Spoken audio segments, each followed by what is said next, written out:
Hey everyone, welcome to the channel. Before we dive into today's stories, let me just say ride-sharing apps have made our lives so much easier, right? Need a ride home after a night out? Just tap your phone. Running late to work? Uber's got you covered. But sometimes things can go horribly wrong.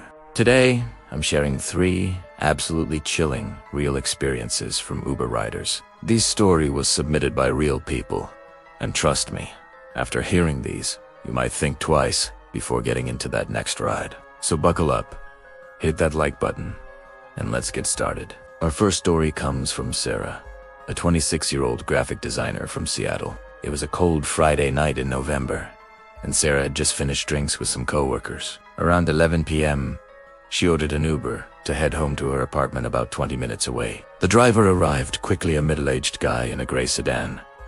4-star rating? Nothing seemed off. Sarah got in the back seat, confirmed her address, and the driver started heading in the right direction. She was scrolling through her phone, not paying much attention, when she noticed they'd been driving for almost 30 minutes. Wait, her place was only supposed to be a 20-minute ride. She looked up and didn't recognize anything around her. They were on some dark, empty road, with no streetlights, just trees on both sides. "Excuse me," Sarah said, trying to keep her voice steady. "I think we're going the wrong way." The driver didn't respond. He just kept driving, eyes fixed on the road. "Hello?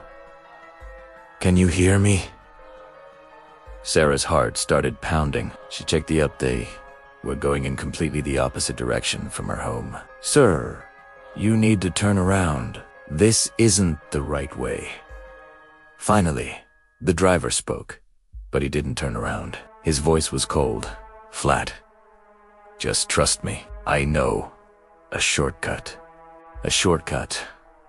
Out here in the middle of nowhere. Sarah's hands were shaking now. She thought about jumping out, but they were going at least 50 miles per hour. She discreetly sent her location to her roommate with a text. "Driver won't stop. Call me now."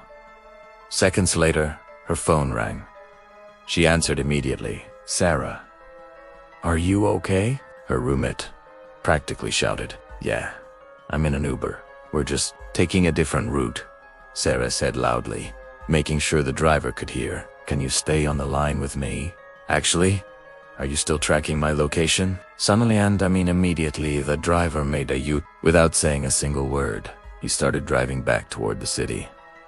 The whole vibe changed. Sarah stayed on the phone the entire time, and about 15 minutes later, the driver dropped her off at her building. She gave him 1 star, reported him to Uber, and filed a police report the next day. Sarah later found out that 2 other women had reported the same driver for similar incidents. His account was permanently banned. To this day, Sarah only takes Ubers with friends, or when she can share her trip details with someone she trusts. Our second story is from Marcus, a 22-year-old college student in Austin, Texas. It was around 2 a.m. on a Saturday. Marcos had been at a house party and decided it was time to head back to his dorm. He ordered an Uber, and within minutes, a black SUV pulled up. The driver seemed friendly and a folder guy, probably in his 50s.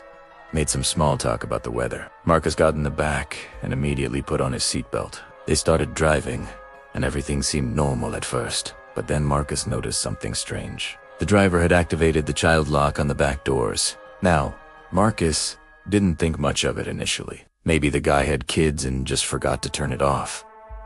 But then, the driver locked all the doors from the front. "Hey man, it's kind of stuffy back here. Can you unlock the windows?"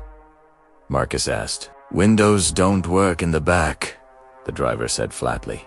That was a lie. Marcus had literally seen the window controls in the door panel. His stomach dropped. They were supposed to take the highway, but the driver suddenly exited onto a side road. Marcus checked the app. They were definitely not going toward campus anymore. "Yo, where are we going?" "You just missed the turn." The driver didn't answer. Marcus felt pure panic set in. He tried the door handle locked. He tried the window button, nothing. He was trapped. "Dude, stop the car right now or I'm calling the cops," Marcus shouted. "Still? Nothing." So Marcus did something crazy but brilliant. He started screaming at the top of his lungs and banging on the windows as hard as he could, just making as much noise as humanly possible. "Help! Help! Someone help me!" The driver slammed on the brakes. "What the hell is wrong with you?" The driver yelled, "Unlock the doors." Now, Marcus was beyond scared. He was furious. The driver, maybe realizing he'd been caught, unlocked the doors. Marcus practically threw himself out of the car and ran. He didn't even care that they were in the middle of nowhere. He just ran. He called 911, gave them the license plate, and waited at a gas station until the police arrived. The driver's account was deactivated, and there's currently an ongoing investigation. Marcus says he'll never take an Uber alone at night again. And now our final story comes from Jessica, a 29-year-old nurse from Chicago. Jessica worked the night shift at a hospital and usually got off around 6 a.m. one morning. Exhausted after a 12-hour shift, she ordered an Uber to take her home. The driver was a younger guy, maybe early 30s, and he seemed normal enough, but the entire ride, Jessica noticed he kept glancing at her in the rearview mirror.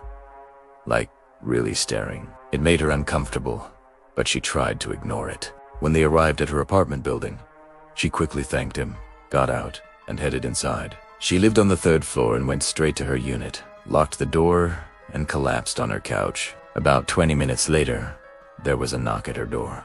Jessica looked through the peephole and felt her blood run cold. It was the Uber driver, standing right outside her door. "Hello," he called out. "You left your phone in my car." But Jessica was holding her phone in her hand. She didn't say anything. She just backed away from the door, heart racing. The driver knocked again, louder this time. "I know you're in there. Just open the door real quick." Jessica immediately called 911. While she was on the phone with the dispatcher, the driver started trying the door handle. It was locked, thank God, but he was actually trying to get in. "I'm calling the police," Jessica shouted through the door. Suddenly, she heard footsteps running down the hall. The police arrived within minutes and searched the building and parking lot, but the driver was gone. Jessica gave them all the information from the ride, including screenshots and the license plate number. Turns out, this driver had been reported before for following a female passenger to a grocery store. Uber deactivated his account permanently, and Jessica got a restraining order. She had to move to a new apartment because she never felt safe there again. So, there you have it, 3 absolutely terrifying real Uber experiences. These stories are a reminder to always stay alert. Share your trip details with someone you trust, and never hesitate to get out if something feels wrong. Your safety is more important than being polite. If you've had any scary rideshare experiences, feel free to share them in the comments below. And if you enjoyed this video, make sure to like, subscribe, and hit that notification bell so you never miss a story. Stay safe out there, everyone. I'll see you in the next one.